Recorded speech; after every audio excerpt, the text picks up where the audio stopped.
Brexit is done in a very, very narrow legal sense, which is that we are no longer a member state of the European Union. So in that sense, the outcome of the referendum has been honoured.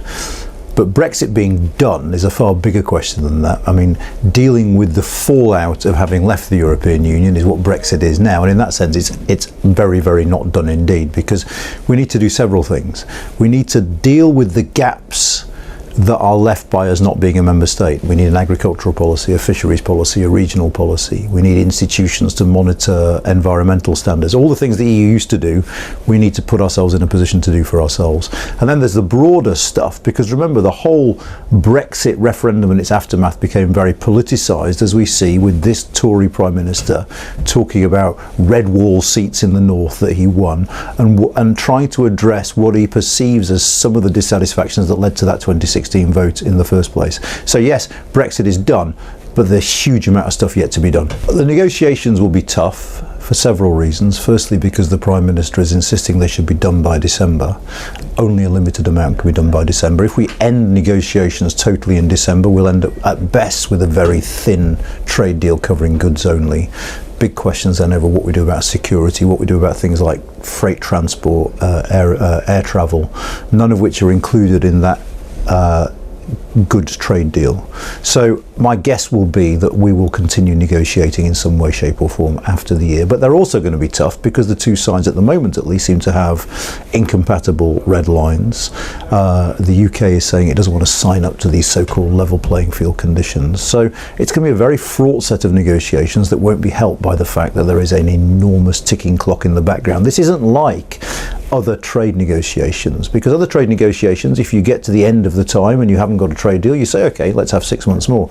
We face a hard deadline because at the end of this year, when transition ends, the nature of our trading relationship with the European Union will change fundamentally. So you can't just continue as if nothing had changed, because lots of things will change. Agriculture is one of those areas that is going to be profoundly affected by Brexit, simply because under the common agricultural policy, the EU to a large extent defined what our agricultural policy was. So in that sense, agriculture is one of the great opportunities of Brexit, that we can define a policy more closely tailored to our needs rather than one set up to face the need to deal with the needs of 28 different member states. So for instance, I think it is perfectly plausible to think we could end up with a more environmentally sensitive agriculture policy post-Brexit.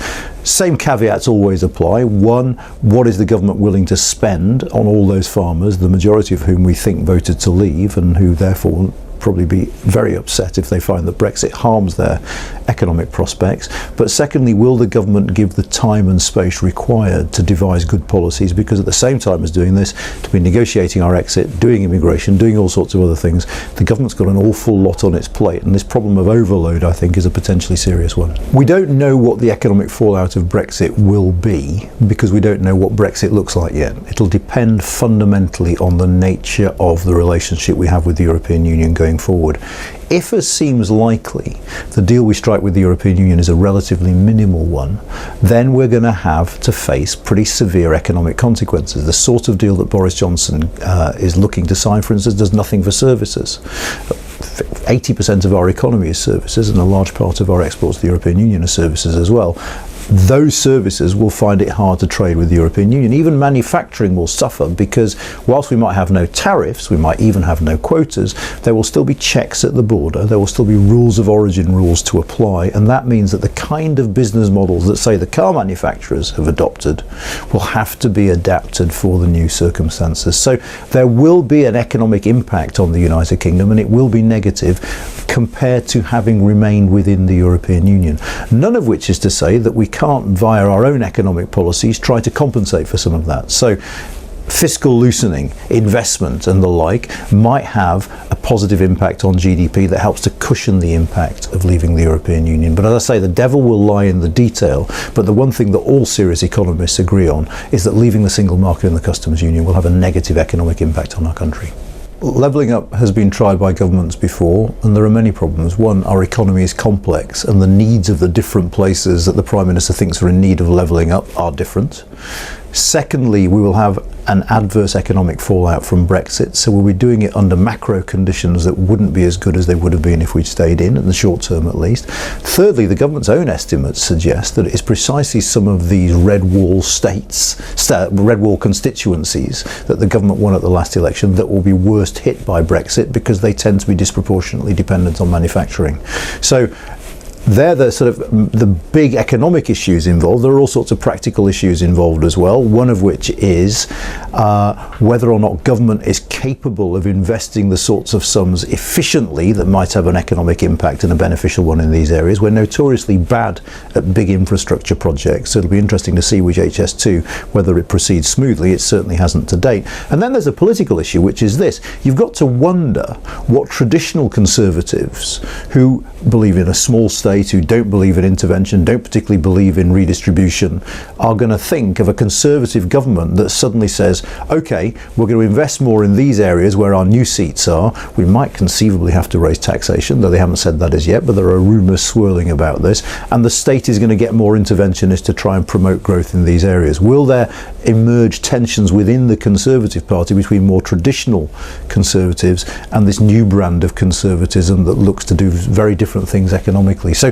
there are real problems in the way. What I would say, though, and this is one of the beneficial things about us having had that referendum in 2016, is thank God we're talking about these issues now, because these have been serious problems for a long time, and it is long past due that we start to think about it and do something about the economic inequalities that exist inside our country. Brexit will change lots of things, partly because Brexit has made government think differently about things. So government is thinking differently about regional inequality in the United Kingdom, about doing economics differently.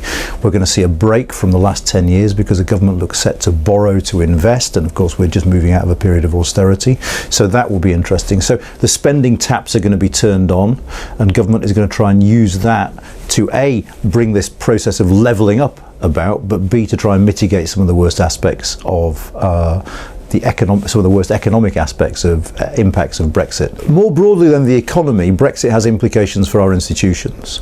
So, for instance, we're already seeing a revision of the structures of the civil service. The Department for Exiting the EU has been scrapped. That work is being carried out in the Cabinet Office and in Number 10 now. There is talk of creating super ministries. Sadly, we're doing this interview a couple of days before the reshuffle, so we don't know what's going to come of all that. But government is rethinking how it works itself. It's also, I think, Brexit has spawned a debate about the relationship between central and local government. There's been a big push by some of the metro mayors in areas like the Northwest to say, actually, because of Brexit and because of the need to level up, we need more power and authority and autonomy. So that's a debate the government's going to have to deal with. At the same time, Brexit has changed the debate about territorial politics in the UK. The Scots want to use Brexit as a reason for having another referendum on independence. The political situation on the island of Ireland has changed. We saw that in our general election with the DUP suffering defeats in the general election, and we saw it more recently in the Irish election with Sinn Féin winning a tremendous victory. So Irish unification might not be imminent, but it is on the political agenda in a way we didn't expect it to be so soon. So all those kinds of territorial issues are on the agenda, and they're things that the government has to think about and consider how to react to. And at the same time, the Conservatives promised in their manifesto to start a constitutional review, and they're going to start with looking at the relationship between politics and the judiciary. So again, that's fundamental to the operation of the state. And again, you sort of have to ask, with all these things going on, how many of these things will get done and how many will get done well, because the government's got so much on its plate. The European Union will always have an impact on the United Kingdom. It's our nearest and largest trading partner. Geography matters tremendously. Insecurity in the European Union means insecurity for us. If the European Union is finding a problem managing, say, terrorists in its own territory, we're only 20 odd miles from France, it'll become an issue for us too.